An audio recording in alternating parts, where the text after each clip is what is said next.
हाँ तो बच्चों, लास्ट क्लास में हम लोग पढ़ रहे थे मोमेंट ऑफ इनर्शिया के बारे में। तो हमने सीखा कि कैसे हम चीजों का मोमेंट ऑफ इनर्शिया निकाल सकते हैं। हमने parallel axis theorem, perpendicular axis theorem लगानी सीखी। तो आज हम जो टॉपिक पढ़ेंगे वो है एंगुलर मोमेंटम। तो चलिए मैं ये हटा देता हूं। लेक्चर 5:20।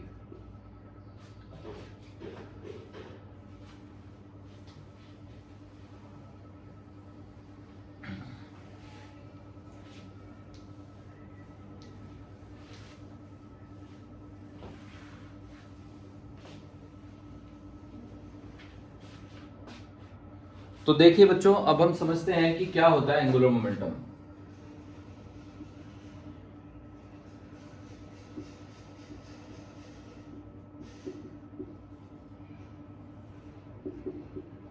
सबसे पहले मैं इसकी डेफिनेशन ही लिख देता हूं। तो डेफिनेशन है एंगुलर मोमेंटम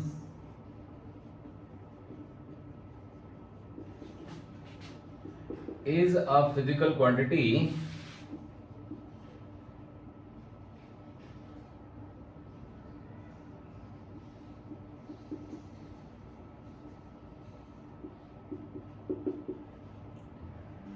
एंगुलर मोमेंटम एक फिजिकल क्वांटिटी है रोटेशनल मोशन की। In rotational motion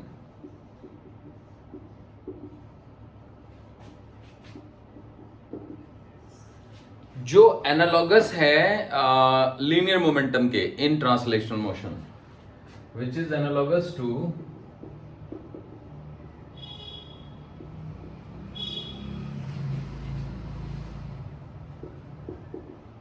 linear momentum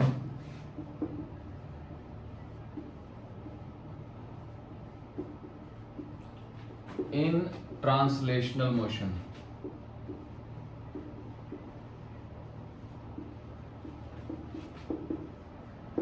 translational motion में जो लीनियर मोमेंटम होता है उसके एनालॉगस होती है ये। तो ये तो डेफिनेशन है। मतलब देखा जाए तो ये एक ऐसी फिजिकल क्वांटिटी है जिसका रोटेशनल मोशन में वही काम है जो ट्रांसलेशनल मोशन में लीनियर मोमेंटम का है। अब लीनियर मोमेंटम का ट्रांसलेशनल मोशन में क्या काम है, तो वो मोशन की मेजर है।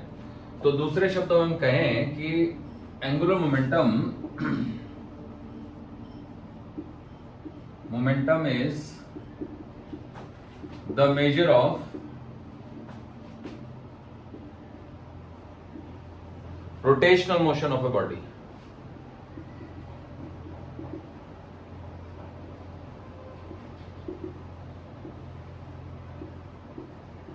किसी बॉडी में कितना अधिक रोटेशनल मोशन है इसको नापता है ये एंगुलर मोमेंटम। अगर उसमें ज्यादा रोटेशनल मोशन है तो उसका एंगुलर मोमेंटम ज्यादा होगा। अब it is a vector quantity. अब ये वेक्टर भी एक्सियल वेक्टर होता है, AXIAL। एक्सियल वेक्टर वो होते हैं जो किसी एक्सिस के अलोंग होते हैं। एक्सियल वेक्टर क्वांटिटी, ठीक है। ये चार इसके बारे में बातें हैं, पॉइंट है। अब देखो इसकी डेफिनेशन क्या होती है। डेफिनेशन इसकी प्रॉपर ये है, मतलब क्वांटिटिव डेफिनेशन। तो it is angular momentum of a particle, angular momentum of a particle about a given axis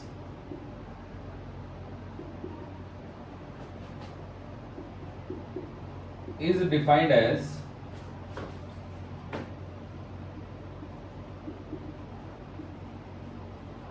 the product of किसका product of its linear momentum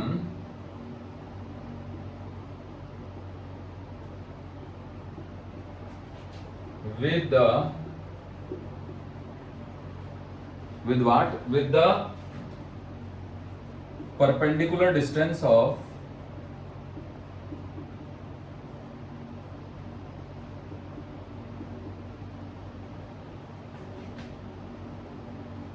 line of action of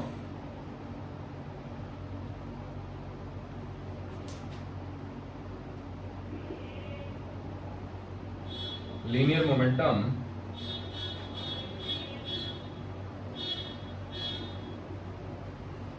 from axis of rotation.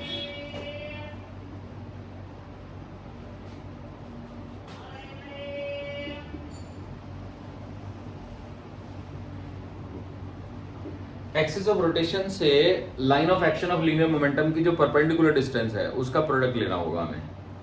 तो मुझे लगता है आपको ये समझ आ गया होगा। तो देखिए थोड़ा और समझा देता हूं। तो ये चारों चीजें आप नोट कर लीजिए, ठीक है। देखिए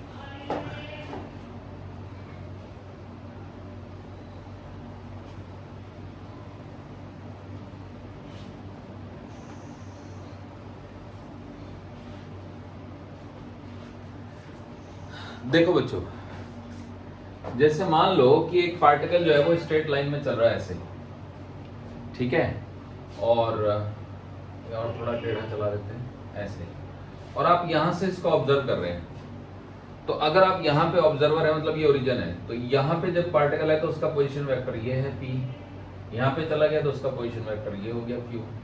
तो क्या पोजीशन वेक्टर रोटेट हो रहा है? तो रोटेट तो हो रहा है, तो इसका मतलब इसमें रोटेशनल मोशन है। तो देखो पोजीशन वेक्टर पहले मान लो R था, अब मान लो R प्लस dr है, ठीक है, P से Q तक गया तो पोजीशन वेक्टर रोटेट तो हो गया। मतलब मान लो कि ये परपेंडिकुलर डाल दिया मैंने, तो पहले एंगल बन रहा था थीटा, अब एंगल बन रहा है theta plus D theta, theta plus D theta, तो एंगल बदल तो रहा है, तो है इसमें रोटेशनल मोशन।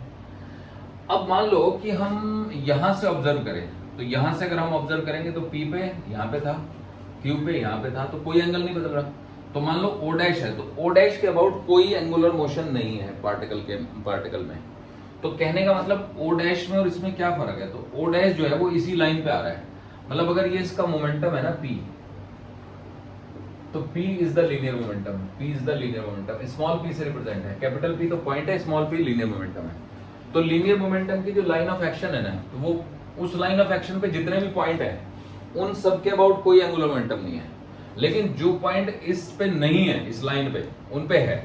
तो जो पॉइंट इस लाइन पे नहीं है उनके लिए परपेंडिकुलर डिस्टेंस d जीरो नहीं होगा। तो कहने का मतलब d जब जब जीरो होगा तो एंगुलर मोमेंटम जीरो होगा। तो कोई क्वांटिटी जब जब जीरो होती है तो वो दूसरी क्वांटिटी जीरो होती है, इसका मतलब d मल्टीप्लाई में जाएगा इसके। तो बस एंगुलर मोमेंटम की डेफिनेशन जाएगी p इंटू डी।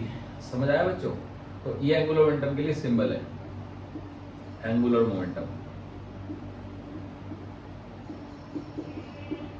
अब आप कहोगे कि सर एक काम करते हैं कि ये जो पॉइंट P है ना, P का ये जो पोजीशन वेक्टर है ना, ये पोजीशन वेक्टर हो गया ना, आर कैप हो गया, ये आर कैप के और P यानी लीनियर मोमेंटम के बीच में एंगल मान लो फाई है। R cap is the position vector, तो मतलब जिधर को आर वेक्टर है उधर ही को आर कैप भी होगा ना। तो आर कैप के और P के बीच में एंगल फाई है, तो ये वाला एंगल भी फाई हुआ। तो D को अगर मैं R से डिवाइड कर दूं, तो ध्यान से देखो, मान लो इसका नाम मैं N रख देता हूं, तो ट्राइंगल OPN को देखो, देख रहे हो? तो उसमें मैं OP को या फिर है ना D को, ON को OP से रेशियो ले रहा हूं, तो ON डिवाइडेड बाई OP, तो क्या आएगा वो? ये अगर फाई एंगल में लूं, थीटा नहीं लूं, तो I am not taking theta, ठीक है, थीटा को मैं भूल जाता हूं, थीटा को हम भूल रहे हैं, फाई के टर्म में ले रहे हैं। तो फाई की टर्म में अगर हम ले रहे हैं तो हम क्या लिखेंगे? That is equal to sine phi. ON क्या है? ON है D by R is equal to sine phi. तो यहां से क्या मिला D is equal to R sine phi. तो L का क्या फॉर्मूला बना? L का फॉर्मूला बना P into R into sine phi. अब मजेदार बात यह है कि जो फाई एंगल है ना वो P के और R के बीच का है। तो अगर दो क्वांटिटीज ऐसी हैं कि उनकी जो वैल्यू है वो उन दोनों के बीच के एंगल के साइन पे डिपेंड कर रही है, तो क्यों ना हम उनको उनके क्रॉस प्रोडक्ट से रिप्रेजेंट करें। तो अगर हम इनको इनके क्रॉस प्रोडक्ट से रिप्रेजेंट करें तो जो करेक्ट फॉर्मूला है वो है R क्रॉस P। अब आप कहेंगे sir why not P cross R?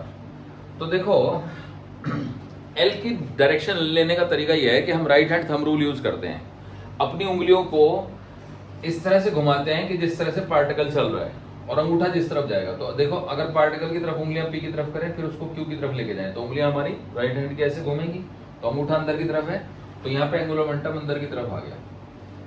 अब अगर मैं R क्रॉस P करूं, है ना, देखो ये R है ये P है, तो R क्रॉस P करूं, देखो ये R है ये P है, ये P है, P क्रॉस R करो, P की तरफ उंगलियां करके फिर R की तरफ लाऊं तो अंगूठा बाहर की तरफ हो गया, लेकिन अगर मैं R की तरफ उंगलियां करके P की तरफ लाऊं तो अंगूठा अंदर की तरफ हो गया। तो ये आंसर R क्रॉस P से सेट हो रहा है। समझ गए?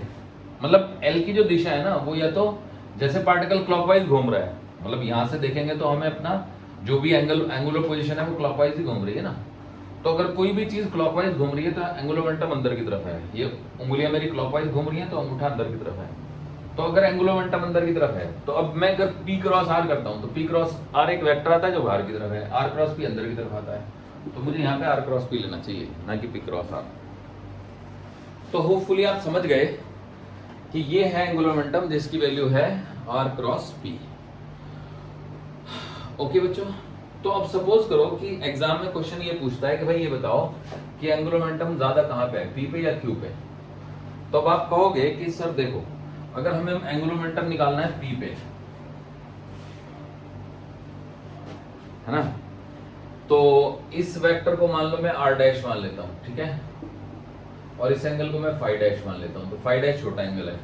तो देखो P पे अगर एंगुलर मोमेंटम लेंगे LP तो हो जाएगा स्मॉल p इंटू में R इंटू में साइन फाई, और अगर हम Q पे लेंगे तो LQ is equal to small p into में R डैश इंटू में साइन फाई डैश। तो आप कहोगे सर R डैश बड़ा है लेकिन फाई डैश छोटा है, तो पता तो चल ही रहा है कि एंगुलर मोमेंटम कहां पे ज्यादा है। लेकिन अगर अब आप ट्रायंगल पकड़ लें ONQ, ट्रायंगल ONQ, ONQ में ON को OQ से डिवाइड करें, है ना, तो क्या आएगा, साइन फाई डैश आएगा। समझ रहे हो बच्चों? तो ON की वैल्यू तो D हुई और OQ की वैल्यू हुई R dash sine phi dash. तो अब आप रिवर्स काम करो, देखो इसमें R साइन फाई है तो R साइन फाई की वैल्यू D है, तो D is equal to R sine phi, और यहाँ पे R dash sine phi dash इसकी भी वैल्यू D है। तो ये कितना हुआ, ये PD हुआ, और ये कितना हुआ, ये भी PD हुआ। तो पता क्या चला कि LP is equal to LQ, यानी क्योंकि पार्टिकल कांस्टेंट वेलोसिटी से स्ट्रेट लाइन में जा रहा था तो उसका एंगुलर मोमेंटम बदल नहीं रहा है। तो बदलने के लिए क्या है, या तो मतलब क्योंकि परपेंडिकुलर डिस्टेंस भी नहीं बदली और क्या कहते हैं लीनियर मोमेंटम का वैल्यू भी नहीं बदला, न्यूमेरिकल वैल्यू, तो इसलिए नहीं बदला ये। आई होप आप समझ गए। ठीक है बच्चों, तो चलिए मैं एक क्वेश्चन देता हूं जिसमें हम करेंगे solve.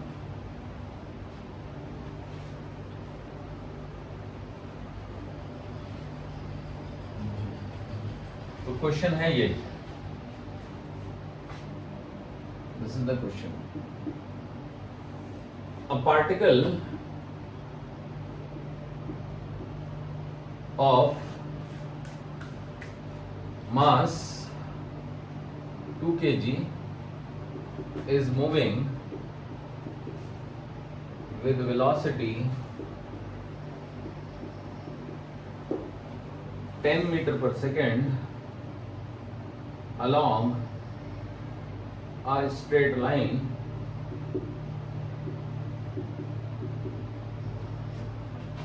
Three x plus 4y is equal to 5. Here x and y are in meters.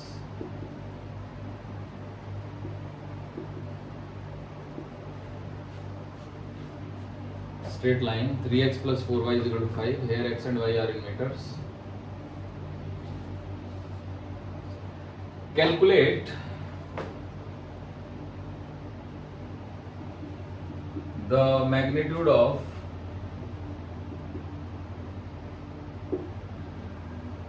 its angular momentum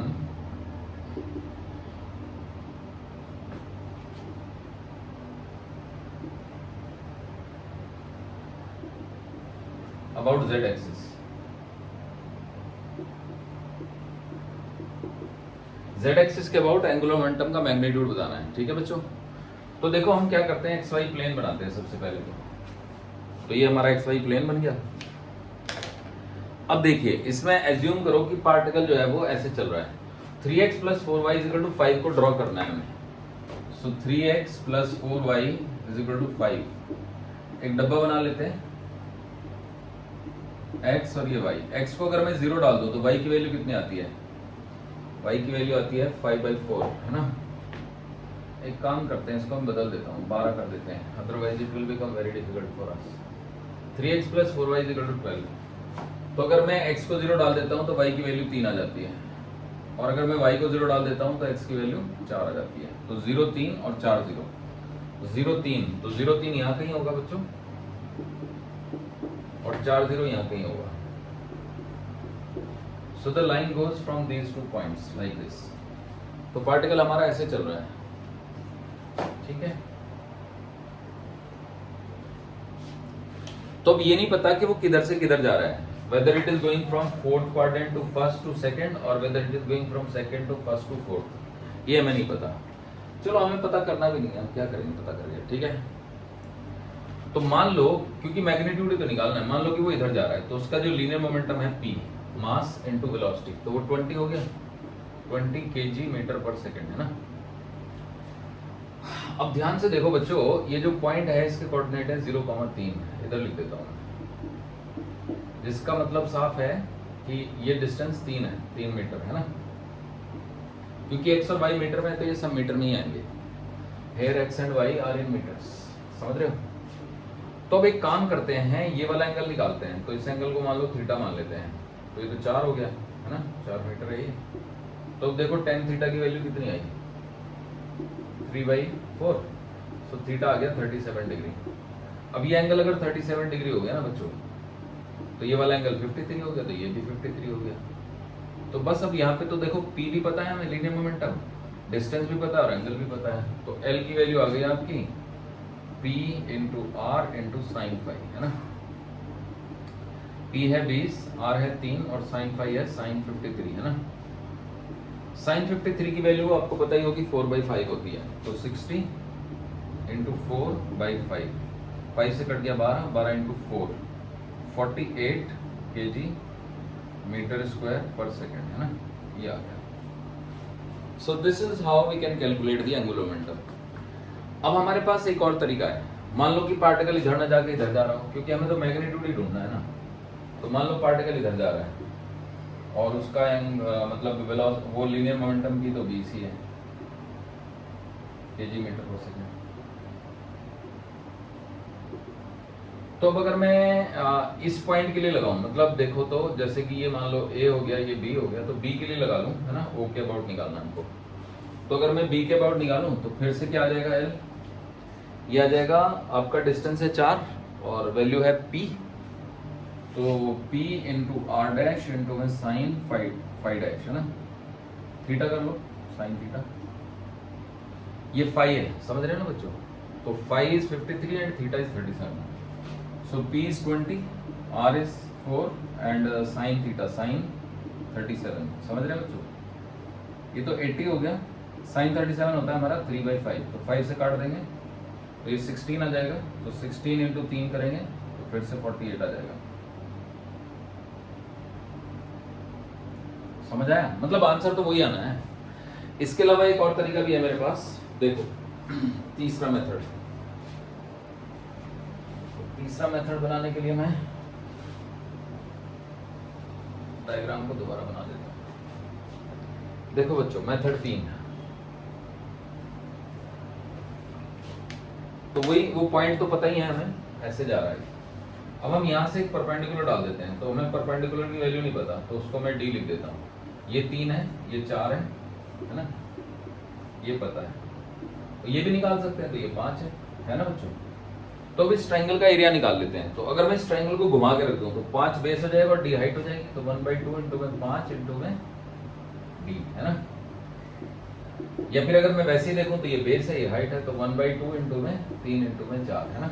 तो देखो 2 से 2 कट गया, तो 5d इज इक्वल टू 12, तो d इज इक्वल टू हो गया 2.4 मीटर। तो ये परपेंडिकुलर डिस्टेंस हो गई। तो अब एंगुलर मोमेंटम का फार्मूला बताया था ना आपको, pd, है ना। p तो 20 है, 20 इंटू 2.4, फिर से वही 48 आ गया ना, kg मीटर स्क्वायर पर सेकंड, है ना, 48 kg मीटर स्क्वायर पर सेकंड आ गया। ठीक है बच्चों, समझ गए।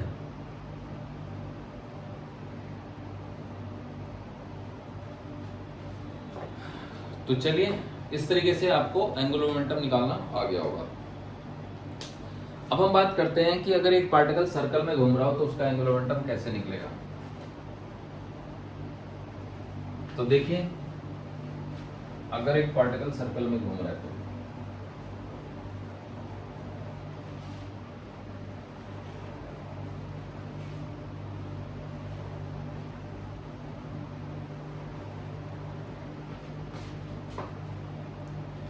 So if a particle is moving in a circle, है ना, और ये मान लो एक्स एक्सिस है, ये वाई एक्सिस है और ये ओरिजिन है ना, वाई एक्सिस एक्स एक्सिस, और ये पार्टिकल सर्कल में घूम रहा है ना, v वेलोसिटी से r रेडियस के m मास का।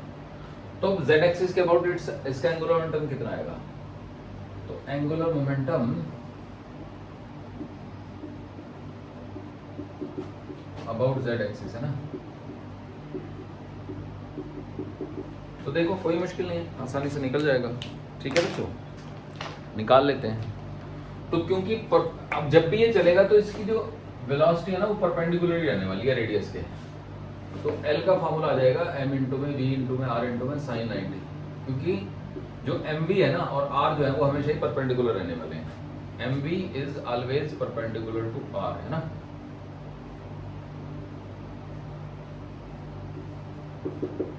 क्योंकि ऐसा होगा तो इसलिए r साइन 90 ले लो। तो L की वैल्यू हो गई m इंटू में v इंटू में r।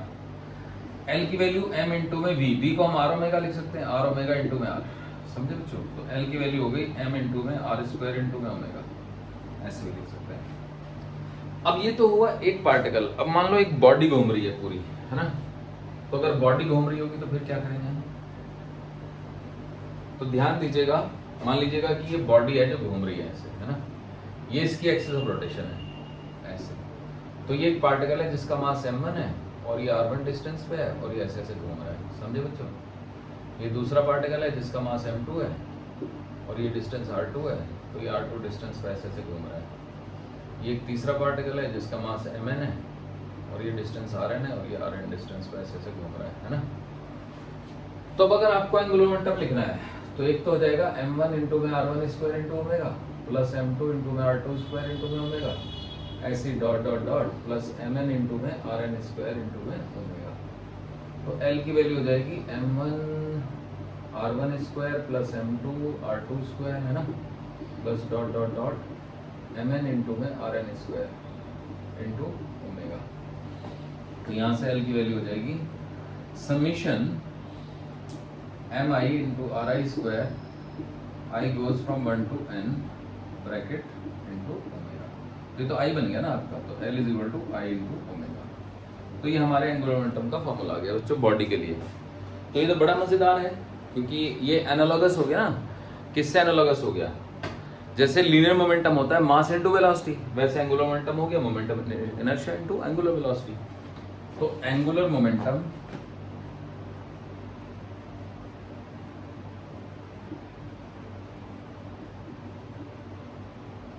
एंगुलर वेलोसिटी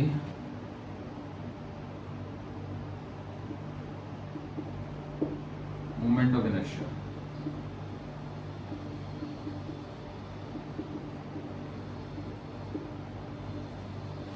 ठीक है। तो जो लीनियर मोमेंटम होता है P is equal to m into में v, है ना, इसका नाम है लीनियर मोमेंटम।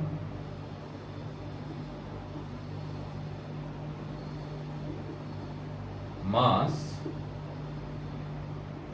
Linear velocity. तो ये एक दूसरे के एनालॉगस फार्मूले हो गए बच्चों। ठीक है, तो मुझे लगता है आपको समझ आ गया होगा। और क्या है, अब अगर वेक्टर फॉर्म में लिखना है तो p vector is equal to m into में omega, p vector is equal to m into में v वेक्टर। तो वैसे ही l vector is equal to m i into में ओमेगा वेक्टर, ये ऐसे हो जाता है। तो ओमेगा की जो दिशा होगी वही L की भी दिशा होगी। तो ओमेगा एंगुलर वेलोसिटी है, समझे ना बच्चों। तो जो डायरेक्शन ओमेगा की होगी वो L की भी होगी। I hope it is fine. तो चलिए आगे बढ़ते हैं। और एंगुलर मोमेंटम मुझे लगता है आपको समझ आ गया होगा, नोट कर लीजिए।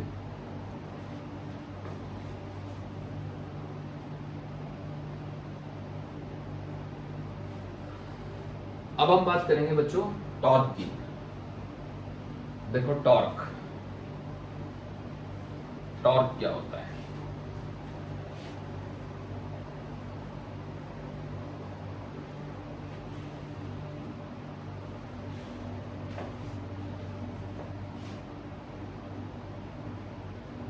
टॉर्क के बारे में कुछ पॉइंट्स हैं, है ना। सबसे पहले पॉइंट तो यही है, torque is a physical quantity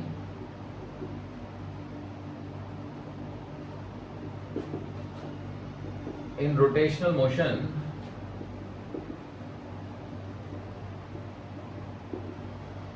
which is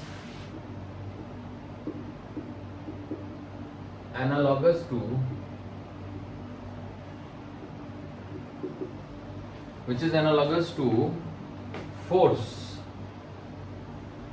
in translational motion.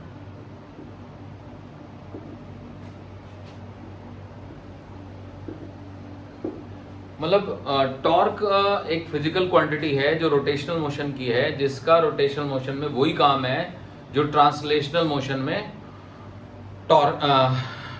Force का काम है। समझ गए बच्चों? मतलब जो काम ट्रांसलेशनल मोशन में फोर्स करता है वही काम रोटेशनल मोशन में टॉर्क करता है। अब ट्रांसलेशनल मोशन में फोर्स क्या करता है? तो ट्रांसलेशनल मोशन में फोर्स ये करता है कि रुकी हुई बॉडी को चला देता है, चलती हुई बॉडी को रोक देता है, या चलती हुई बॉडी की वेलोसिटी को बढ़ा देता है या घटा देता है या दिशा बदल देता है।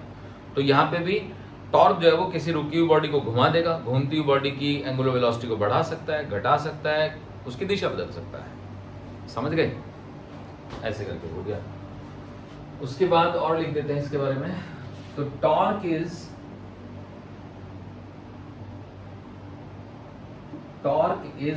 the turning effect of a force.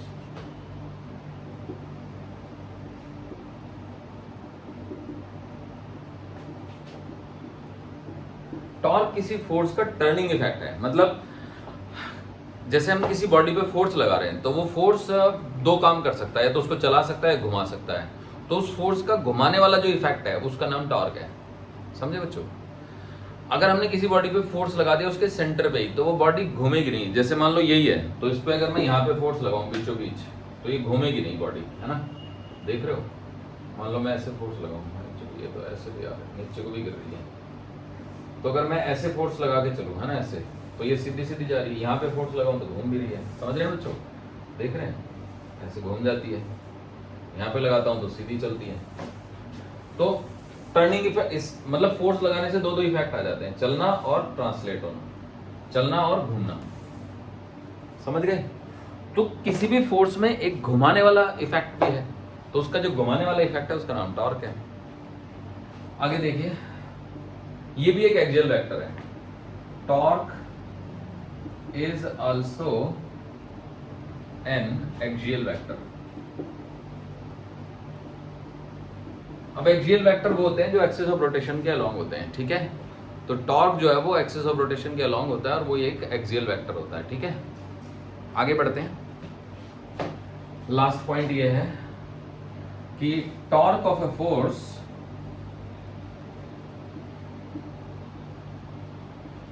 About a given axis of rotation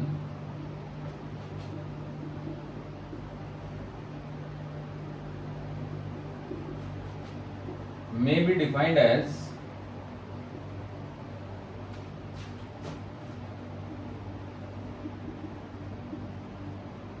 the product of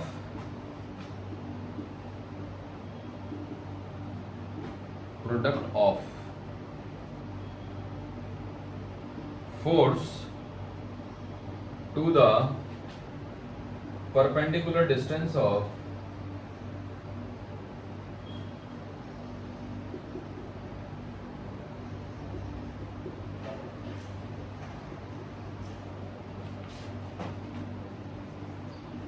line of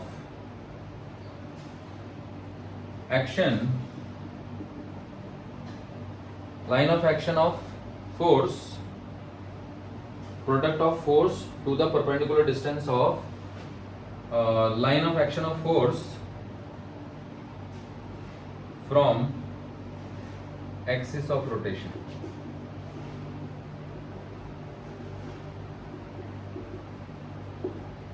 समझ आया बच्चों? तो ये डेफिनेशन हो गई, यानी कि torque of a force about A given axis, किसी एक्सिस के अबाउट किसी फोर्स का जो टॉर्क होता है है ना। एक्सिस ऑफ रोटेशन मतलब घूमने वाली एक्सिस में बी डिफाइंड एज, इस तरह से डिफाइन किया जा सकता है कि प्रोडक्ट यानी multiply of force to the perpendicular distance of line of action of force from axis of rotation. जो फोर्स की लाइन ऑफ एक्शन है उसकी एक्सिस ऑफ रोटेशन से परपेंडिकुलर डिस्टेंस और फोर्स का जो प्रोडक्ट होगा उसको टॉर्क बोलेंगे। ठीक है बच्चों, तो चलिए बढ़ते हैं आगे और सिखाते हैं आपको।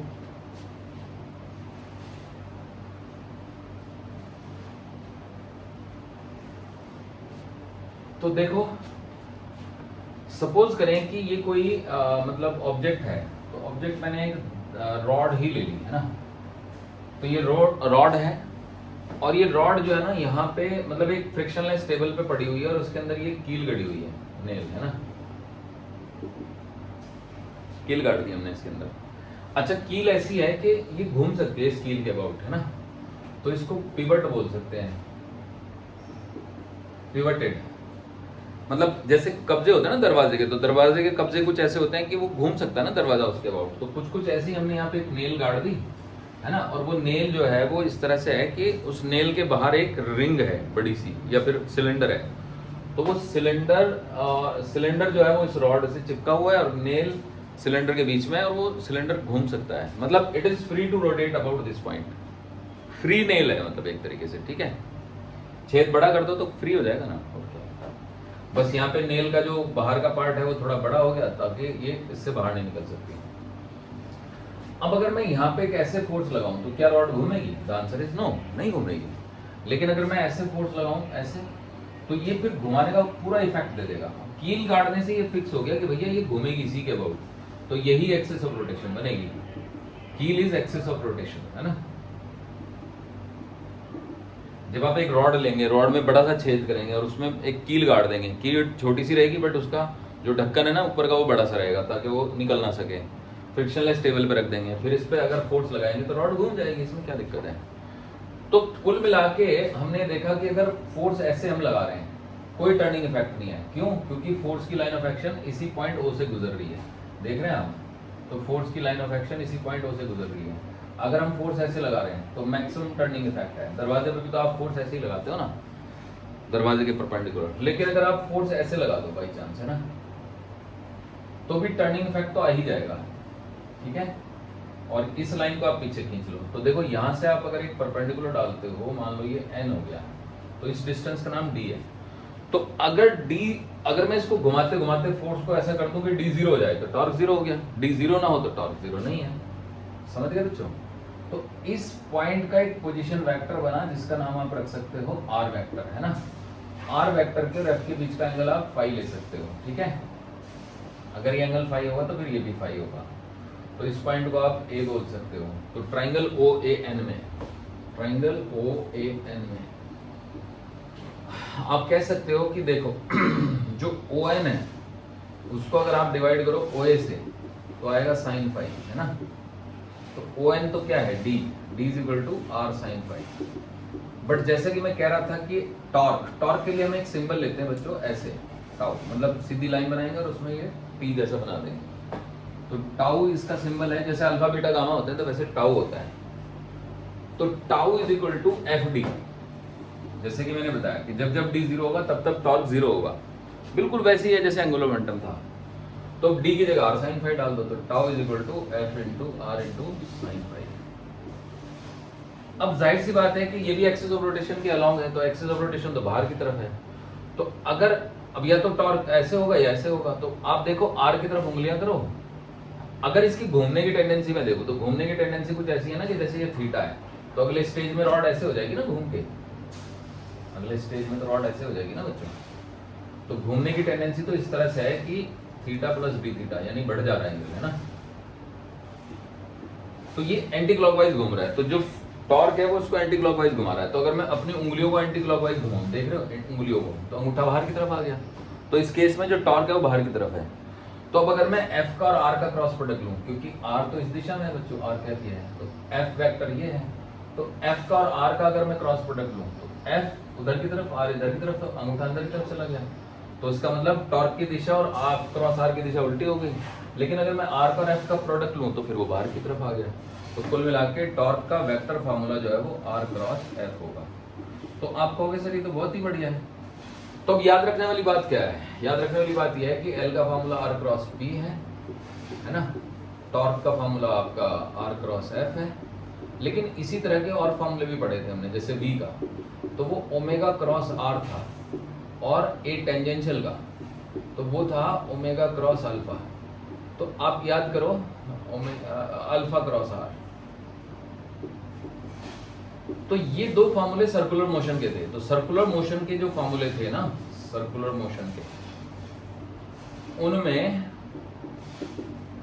जो आर था वो बाद में था। ये दोनों फार्मूले रोटेशनल मोशन के हैं,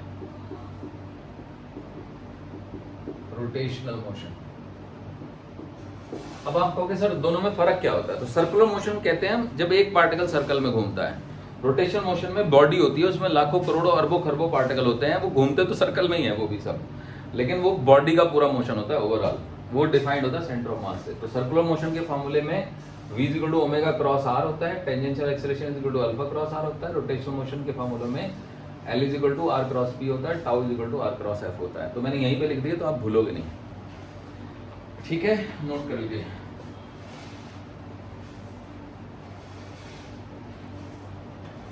तो चलिए अब आगे बढ़ते हैं और थोड़ा सा आपको और कॉन्सेप्ट सिखाते हैं, ठीक है। देखिए रिलेशन कराते हैं इन दोनों के बीच में क्या है।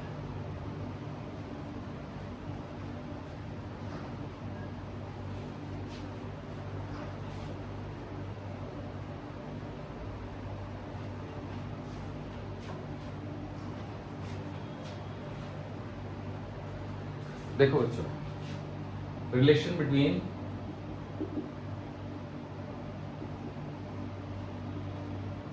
टॉर्क एंड एंगुलर मोमेंटम है ना।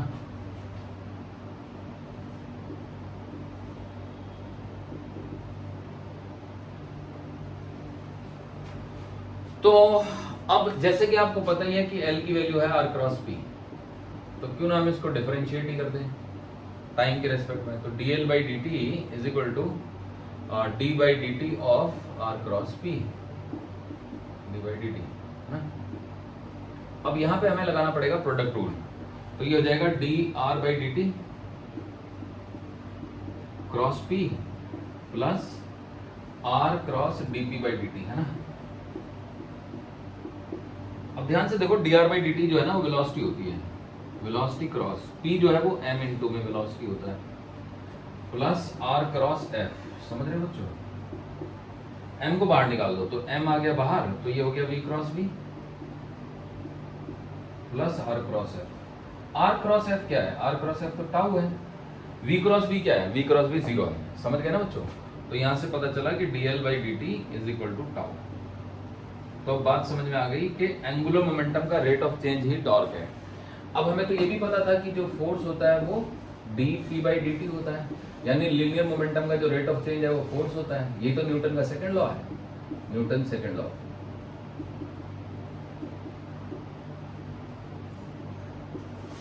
यानी किसी बॉडी पे एक्ट करने वाला जो नेट फोर्स है वो उस बॉडी का rate of change of linear momentum होता है। तो क्या हम इसको भी न्यूटन सेकंड लॉ बोलेंगे? The answer is no, it is not Newton second law, but it is an equation similar to Newton second law, analogous to. इसका नाम है equation analogous to rotational analog भी कह सकते हैं, मतलब rotational analog of Newton's law, analogous to Newton's second law, या फिर rotational analog of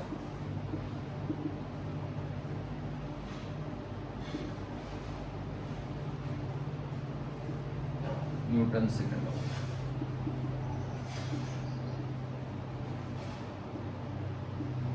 but remember it is not Newton second law. Newton का जो सेकंड लॉ है वो लीनियर फोर्स के लिए है, वो टॉर्क के लिए नहीं है, पर इक्वेशन है एक जैसी। तो अगर बातों बातों में हम कह दें कि देखो टॉर्क वाला लॉ लगा दो न्यूटन का, तो ठीक है, बुराई नहीं है, बट हकीकत में नहीं है ये, क्योंकि जो न्यूटन के लॉ है ना वो फोर्स के लिए है। जैसे कि एग्जांपल के तौर पे न्यूटन का एक लॉ है, for every force there is equal and opposite force, for every action there is equal and opposite reaction, but not for every torque there is equal and opposite torque. ऐसा कोई Newton का law नहीं है कि हर एक torque के लिए equal and opposite torque होगा, ऐसा कोई लॉ नहीं है। समझ रहे हैं बच्चे? तो इसलिए कंफ्यूज नहीं होना है, बस हम इसको ये याद रखेंगे कि ये इक्वेशन है analogous to Newton second law, या फिर ये रोटेशनल एनालॉग है न्यूटन सेकंड लॉ का। एनालॉग का मतलब होता है समानता, जैसे फोर्स के समान टॉर्क हो गया, लीनियर मोमेंटम के समान एंगुलर मोमेंटम हो गया, मास के समान मोमेंट ऑफ इनर्शिया हो गया, समान है वो उसके, यानी जो काम उसका वही काम उसका, बस वो घूमने की और चलने की बात है। तो ऐसे है समानता। क्लियर हो गया बच्चों? अब देखो एक काम और कर सकते हैं हम लोग, हमारे पास स्केलर वर्जन में ये था ना फॉर्मूला एक। अब मोमेंट ऑफ इनर्शिया ना दो तरह की बॉडीज ले सकते हैं। जैसे मान लो कि यहाँ पे एक इंसान है जो कि एक टेबल पे है और टेबल अपनी एक्सिस के अबाउट रोटेट कर सकती है, और यहाँ पे एक इंसान है ये ऐसे, और इसके ये हाथ हैं और हाथ में भारी भारी डंबल हैं, ठीक है।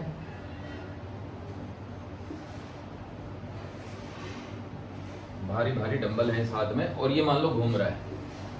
तो अब ये घूमते घूमते इसने अपनी, है ना, अपनी बाहों को मोड़ लिया, आर्म्स को इसने बैंड कर लिया ऐसे। तो ये जो डंबल है इसकी बॉडी के पास आ गए, समझ गए बच्चों? So they are very close to its body. तो अगर आ गए तो इसका मोमेंट ऑफ इनर्शिया बदल गया, तो इसका जो ओमेगा है वो बदल जाएगा, ओमेगा डैश, मतलब ऑब्वियस सी बात है, ठीक है। और क्या रिलेशन होगा हम बता सकते हैं, देखो तो actually tau is equal to D L by D T है ना।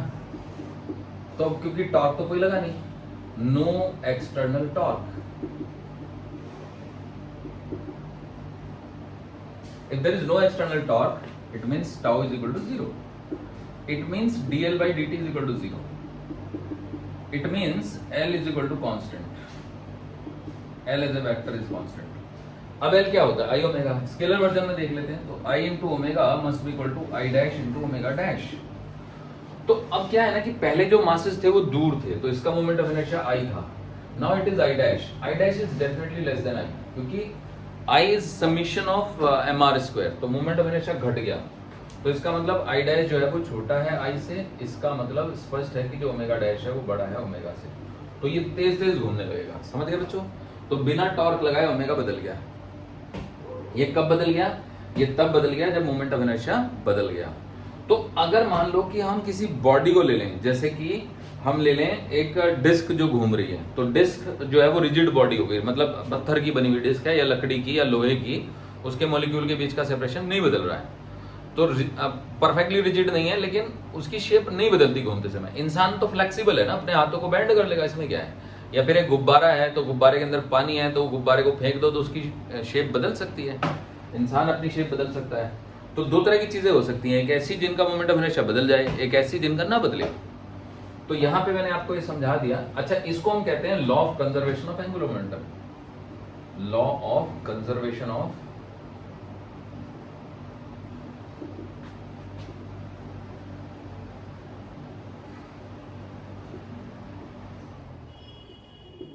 अब इसका स्टेटमेंट है बहुत सिंपल, और वो ये है कि अगर किसी सिस्टम पे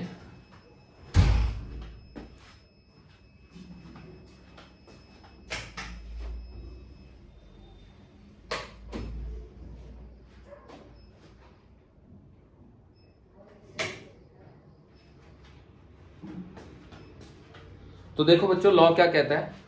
लॉ ये कहता है कि if there is no external force, external torque on a system, then the total angular momentum of the system will remain conserved. If there is no external torque on a system, then the total angular momentum of the system will remain conserved. This is the law. तो चलिए आगे बढ़ते हैं और अब बात करते हैं उन बॉडीज की जिनका मोमेंट ऑफ इनर्शिया कांस्टेंट है। तो rigid body, axis of rotation भी फिक्स होनी चाहिए। तो rigid bodies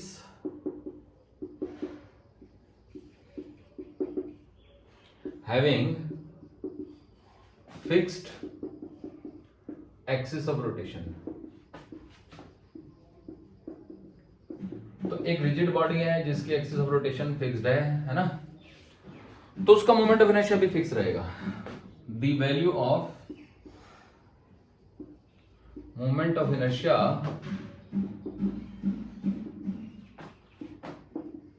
will remain constant, है ना। ये स्पेशल केस है, स्पेशल केस, समझ रहे हो बच्चों। Rigid bodies having fixed axis of rotation, मतलब उनकी एक्सिस ऑफ रोटेशन मत बदलो आप। बॉडी रिजिड है तो उसके मॉलिक्यूल के बीच का सेपरेशन तो बदलेगा नहीं। इंसान तो रिजिड है नहीं, वो देखो कहां से रिजिड है, वो फ्लेक्सिबल है। तो जैसे कि हमारे पास डिस्क है वो रिजिड हो गई, है ना, रॉड है रिजिड हो गई, कुछ भी है, बहुत सारी चीजें हैं, स्फेयर है, सॉलिड सिलेंडर को हमने लुढ़का दिया तो उसका कहां कुछ बदलने वाला है। अच्छा, fixed having fixed axis of rotation का मतलब है कि if the axis of rotation passes through center then it should keep on passing through the center, या फिर having axis of rotation passing through center and axis of rotation is also not rotating, है ना। ये मतलब है, मतलब body के साथ साथ एक्सिस ऑफ रोटेशन मूव कर सकती है, इसमें कोई दिक्कत नहीं है, but it's fixed axis of rotation with respect to the body.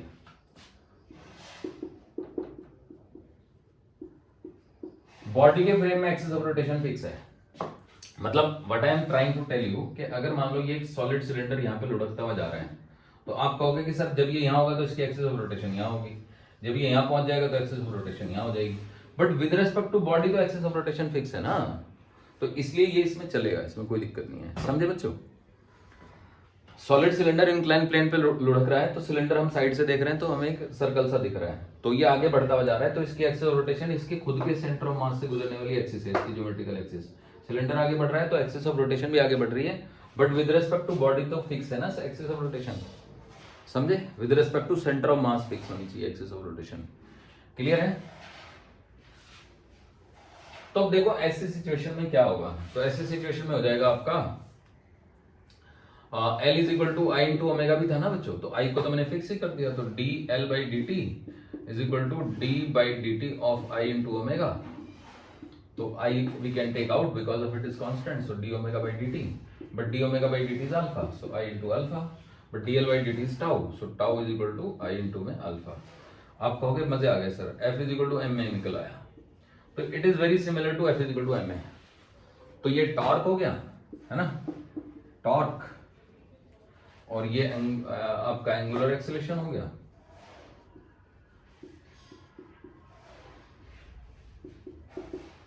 तो angular acceleration is just rate of change of angular velocity, और ये मोमेंट ऑफ इनर्शिया हो गया, तो इधर से ये फोर्स हो गया और ये लीनियर एक्सेलरेशन हो गया, है ना।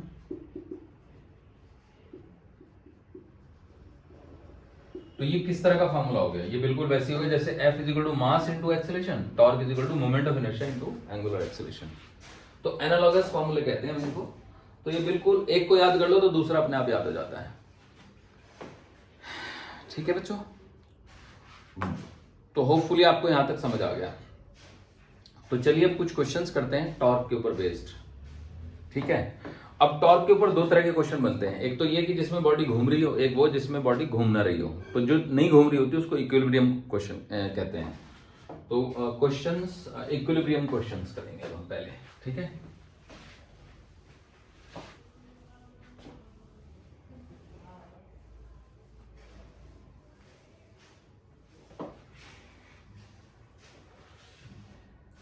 तो देखो क्वेश्चंस ऑन इक्विलिब्रियम,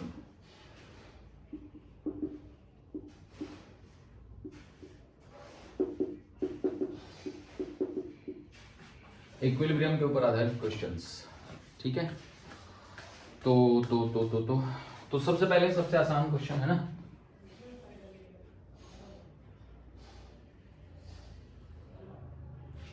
मान लो ये एक सपोर्ट है, ये एक है ना, और ये एक रॉड है, मासलेस रॉड है ना, ऑफ लेंथ 1 मीटर। तो this is a massless rod of length 1 metre. अब यहां पे हमने एक मास रख दिया है ना, जो है m, और यहां पे हमने एक मास रख दिया है जो है 10 kg, ठीक है। और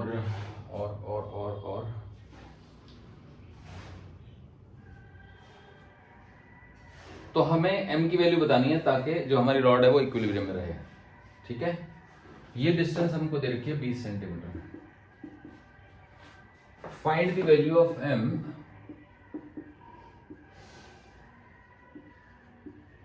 so that the rod remains in equilibrium।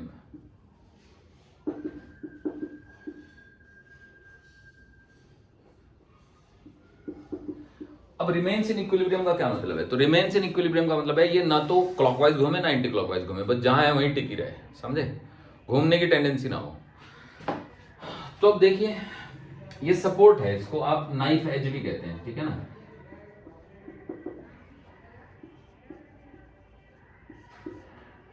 मतलब एक नुकीला सा ऑब्जेक्ट है जो ऐसे एक पॉइंट पर टिका हुआ है। तो अब देखो पूरी रॉड 1 मीटर की है तो ये 80 सेंटीमीटर हो गया ना बच्चों। तो अब अगर मैं रॉड को देखूं तो जैसे मास m है, ये मास m, तो मास m पे ऊपर को एक फोर्स लगेगा N1 और नीचे को लगेगा mg। तो N1 minus mg should be 0। तो N1 की वैल्यू तो mg हो गई। अब इस 10 kg को मैं देखूं तो 10 kg पे यहाँ पे नीचे को लगेगा 10g और ऊपर को लगेगा N2, है ना। तो N2 minus 10g is equal to 0। तो यहां से N2 की वैल्यू 10g हो गई। अब ये नाइफ, अब रॉड का एफबीडी बनाते हैं। देखो तो ये रॉड हो गई, रॉड इधर बना लेते हैं। तो देखो ये N1 वो फोर्स है जो रॉड के इस एंड ने, मतलब इस एंड का नाम मैं A रख देता हूं, A एंड ने, और इसका नाम O रख देता हूं, और ये सेंटर है इसका C रख देता हूं, ठीक है। तो रॉड के एंड A ने M मास पे ऊपर को एक N1 लगाया हुआ है, तो जो M मास है वो इस पे एक N1 लगा देगा, है ना। रॉड के एंड B ने 10 kg के मास पे एक N2 लगाया हुआ है, तो जो 10 kg का मास है वो इस पे N2 लगा देगा। हालांकि N1 की वैल्यू mg के बराबर है, तो अगर हम थोड़ा समय बचाना चाहें तो हम सीधे ही बोल देंगे कि भाई mg यहाँ लग गया, और यहाँ पे हम बोल देंगे 10g। अब यहाँ पे एक नाइफ एज है, उससे एक फोर्स पड़ेगा F, है ना, नाइफ एज का रिएक्शन। ये जो F फोर्स ऊपर को लग रहा है ये N1 और N2 दोनों का सम होगा, क्योंकि रॉड तो चल भी नहीं रही ना। तो F must be equal to N1 plus N2। इससे हमें कोई फायदा नहीं मिला बच्चों, बस हम ये कह सकते हैं देखो F की वैल्यू हो गई N1 जो कि mg है, m प्लस 10 इंटू जी। तो ना तो हमें m पता ना F पता, तो इससे क्या फर्क पता मिला हमें? हाँ, अगर एग्जामिनर समहाउ हम m निकाल ले तो हमें ये पता लगा सकते हैं कि नाइफ एज पे कितना फोर्स डेवलप हो रहा है। एग्जामिनर ने हमसे पूछा था कि find the value of m so that, अब देखो इस पॉइंट के अबाउट वो लिया ना मैंने इसको, तो O के अबाउट रॉड क्लॉकवाइज घूम रही है, नहीं, एंटी क्लॉक घूम रही है, नहीं, घुमाना कौन चाहता है इसको? क्लॉकवाइज। तो ये N2 का जो टॉर्क है वो उसको क्लॉकवाइज घुमाना चाहता है। तो हम एक काम करते हैं, क्लॉकवाइज टॉर्क को नेगेटिव लेते हैं, तो माइनस का N2 इंटू में 0.8, तो ये नेगेटिव टॉर्क हो गया। 0.8 इसलिए क्योंकि 80 सेंटीमीटर को हम 0.8 मीटर लिख सकते हैं। अब देखो ये क्या है, ये 20 सेंटीमीटर है, तो N1 इंटू में, N1 जो है वो mg है, तो N1 ही लिख दो, तो N1 इंटू में 0.2। अब ये एंटी क्लॉकवाइज घुमाना चाहता है, उसको हम पॉजिटिव ले लेते हैं। हालांकि कोई कानून नहीं है कि तुम्हें एंटी क्लॉकवाइज को ही पॉजिटिव लेना है, कोई ऐसा जरूरी नहीं है, उल्टा भी कर सकते हो। बट कुछ अच्छी किताबें हैं जैसे रेसनिक हेरिडे हैं, तो वो कह रहे हैं कि भाई हम कन्वेंशनली एंटी क्लॉकवाइज को पॉजिटिव लेंगे, तो हम भी उन्हीं का कन्वेंशन फॉलो कर रहे हैं। तो plus N1 into 0.2, so that is equal to 0। तो हमने यहाँ पे टॉर्क लिया है अबाउट O। तो ध्यान से देखिएगा, इसको बिल्कुल आप अलग समझ लीजिए। Torque about O should be 0. Why it should be 0? If object is not rotating, then its net torque on it should be 0. Even अगर एक ऑब्जेक्ट कांस्टेंट एंगुलर वेलोसिटी से भी घूम रहा है तब भी नेट टॉर्क 0 होना चाहिए। इसको तो घूमना ही नहीं है, क्वेश्चन यही है कि इक्विलिब्रियम में रहे, घूमे ही नहीं। तो N2 की वैल्यू है 10g, तो माइनस का 10g इंटू 0.8, और N1 की वैल्यू है mg into 0.2 is equal to 0। तो इसको उधर ले जाते हैं फिर, तो mg इंटू में 0.2 है ना, is equal to 10g into में 0.8। अब देखो g की वैल्यू काट दो यहां से, ठीक है, 0.2 से 0.2 काट दो, मतलब 2m is equal two point गया 80, तो यहां से m की वैल्यू आ गई 40 kg। तो आप यहां पे अगर 40 kg मास रख के उसको 10 kg के मास से ऊपर उठा सकते हैं। तो इसको लीवर सिस्टम कहते हैं हम लोग, है ना, बचपन में पढ़ा होगा तुमने, 3 तरह के लीवर होते हैं, समझे। तो ये कुछ कुछ वैसा ही बन गया, बट अब वो बचपन की बातें छोड़ो, अब आपको टॉर्क का कॉन्सेप्ट लगाना है, राइट। तो बढ़ते हैं आगे, और अब इसी क्वेश्चन में रॉड का मास दे देते हैं। Rod of length 1 metre and मास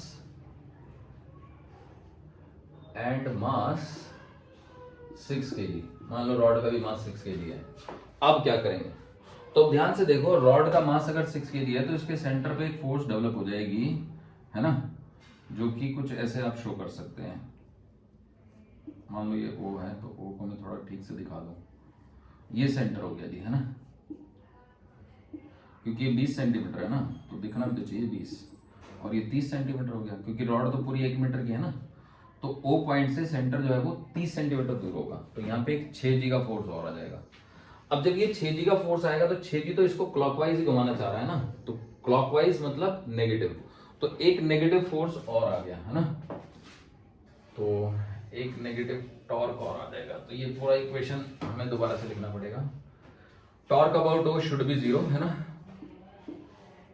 ये लाइन लिखनी चाहिए पूरी, मतलब अगर सब कुछ एक्सप्लेन करना है तो अब देखो N1 का torque, N1 is trying to rotate it anti clockwise, तो N1, अब N1 को मैं mg लिख देता हूँ टाइम बचाने के लिए, तो mg इंटू में 0.2, so this is trying to rotate it about anti clockwise about O. So if some torque is trying to rotate it anti-clockwise, so we take it positive. अच्छा, anti clockwise का मतलब हुआ बाहर की तरफ, तो जो बाहर की तरफ वेक्टर होता है ना, जैसे z वेक्टर हो गया बाहर की तरफ, तो z वेक्टर को हम x एक्सिस ऐसे ले लेते हैं, y ऐसे z बाहर को ले लेते हैं ना, तो जो बाहर की तरफ हो गया N1 का टॉर्क वो पॉजिटिव हो गया। अब 6G का टॉर्क ये नेगेटिव हो जाएगा, तो माइनस का 6G इंटू में 0.3। अब ये 0.3 समझने वाली बात है कि भैया पूरी रॉड की लंबाई 1 मीटर है, तो सेंटर यूनिफॉर्म रॉड है मान लो, है ना, यूनिफॉर्म, अगर कुछ नहीं दिया तो यूनिफॉर्म ही मानना पड़ेगा, नहीं तो एग्जामिनर उसको बोलेगा कि ये नॉन यूनिफॉर्म रॉड है, तो है ना, और माइनस का फिर ये 10G, तो 10G इंटू में 0.8, that should be equal to 0। अब इनको सॉल्व कर लेते हैं, ठीक है। देखो G को अगर मैं 10 मान लूं तो 10 इंटू 2 ही हो गया, तो 2m हो गया। G को अगर मैं 10 मान लूं तो ये 3 हो गया, 3 इंटू 6 18 हो गया, है ना। G को अगर मैं 10 मान लूं तो ये 8 हो गया, 8 इंटू 10 80 हो गया, है ना, that comes out to be 0। तो 2m is equal to 98, so m comes out to be 49 kg। समझ आया बच्चों? तो इस तरीके से आप देख सकते हो कि हम यहाँ पे ना 49 kg मास तक को सपोर्ट कर सकते हैं, ठीक है। और क्या बस, अच्छा, अगर एग्जामिनर ये कहे कि नहीं आप यहाँ पे डेवलप होने वाला फोर्स भी बताओ, तो देखो पहले वाले केस में डेवलप होने वाला फोर्स कितना होगा, तो पहले वाले केस में m की वैल्यू आई थी 40, तो जो f था उसकी वैल्यू थी 50G को आप कह सकते हो 500, तो यहाँ पे 500 न्यूटन का फोर्स डेवलप हुआ था पहले वाले क्वेश्चन में, पिछले पार्ट में। अब कितना डेवलप होगा, तो अब कितना डेवलप होगा वो भी बता देता हूं मैं। नाइफ एज पे जो फोर्स डेवलप हो रही है, तो वो फोर्स हो जाएगी आपकी, देखो ये नीचे को लग रहा है N2, ये नीचे को लग रहा है N1, ये 6G नीचे को लग रहा है, तो N2 is 10G, N1 is 49G, क्योंकि अब की बार आपको 49 kg मास रखना पड़ेगा, 49G प्लस 6G, तो 6 प्लस 49 होते हैं 55 plus 10 65, so this is 65G। अब G को अपन क्या ले लेंगे, 10 ले लेंगे, तो ये हो जाएगा 650 न्यूटन।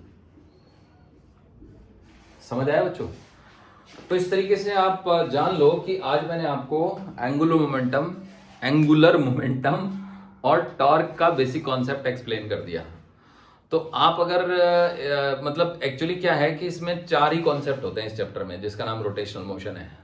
तो पहला कॉन्सेप्ट सेंटर ऑफ मास होता है, वो मैं पढ़ा चुका हूँ, जो इंपल्स एंड मोमेंटम वाला चैप्टर था उसमें। दूसरा कॉन्सेप्ट मोमेंट ऑफ इनर्शिया का होता है, वो मैंने पढ़ा दिया। सेंटर ऑफ मास पढ़ाने में काफी टाइम लगा, मोमेंट ऑफ इनर्शिया पढ़ाने में काफी टाइम लगा। आज की क्लास में मैंने एंगुलर मोमेंटम और टॉर्क दोनों के कॉन्सेप्ट पढ़ा दिए। ये 4 कॉन्सेप्ट एक बार अगर आप पढ़ लें तो अब आप रोटेशन के क्वेश्चन सारे कर सकते हैं, क्योंकि सब में चारों कॉन्सेप्ट मिक्स होके लगते हैं। और इवन इनमें एनर्जी, वर्क एनर्जी और लॉज ऑफ मोशन के भी पुराने फार्मूले लगते हैं।